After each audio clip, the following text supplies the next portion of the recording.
যে ভিডিওটা আমরা আজকে দেখবো সেটা হচ্ছে যে ফার্স্ট অফ অল আমরা অনেকে ভিডিও আপলোড করি আমাদের সফটওয়্যারে Adobe Premiere Pro তে, বাট আমরা দেখি যে ভিডিও যখন টাইম লাইনে নিয়ে আসি তো তখন আমরা ভিডিওটা প্রোগ্রাম মনিটরে, অর্থাৎ আমরা যেই মনিটরটা দেখি এই মনিটরে অনেক ক্ষেত্রেই সম্পূর্ণ ভিডিওটা দেখা যায় না, ফিট করে না।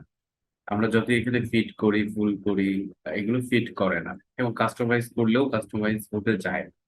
তো তখন আমাদের কি করতে হয়, যে মোডে আমরা ভিডিওটা ক্যাপচার করছিলাম, যে এসপেক্ট রেশিওতে, সেই এসপেক্ট রেশিওর একটা সিকোয়েন্স দিতে হয়। সো সিকোয়েন্স দেওয়ার প্রসেসটা আমরা দেখেছি আমাদের ভিডিওর মধ্যে।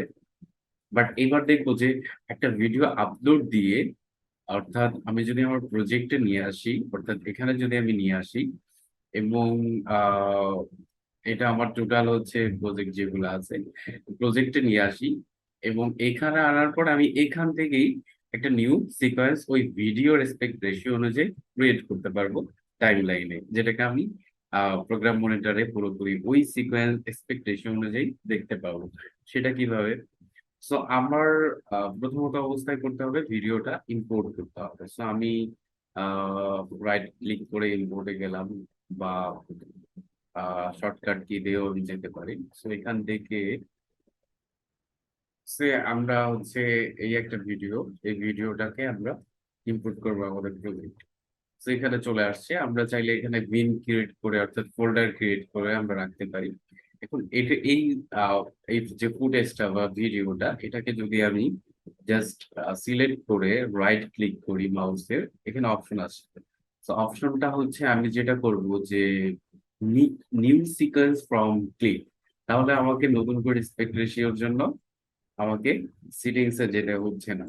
আমি এইভাবেও এই ভিডিওটা যে পুরো সিকোয়েন্সটা আছে সেই সিকোয়েন্সে ক্লিক করে চলে গেলাম। আমি দেখলাম যে আমার যে ভিডিওটা আছে এইভাবে সেটা শো করতেছে।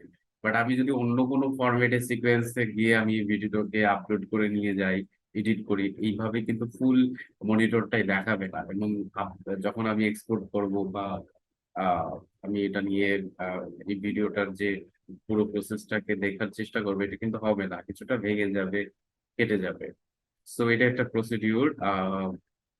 তো থ্যাংক ইউ, আমরা আবার নেক্সট ভিডিও দেখবো।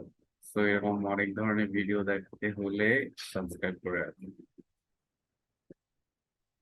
Thank you very much.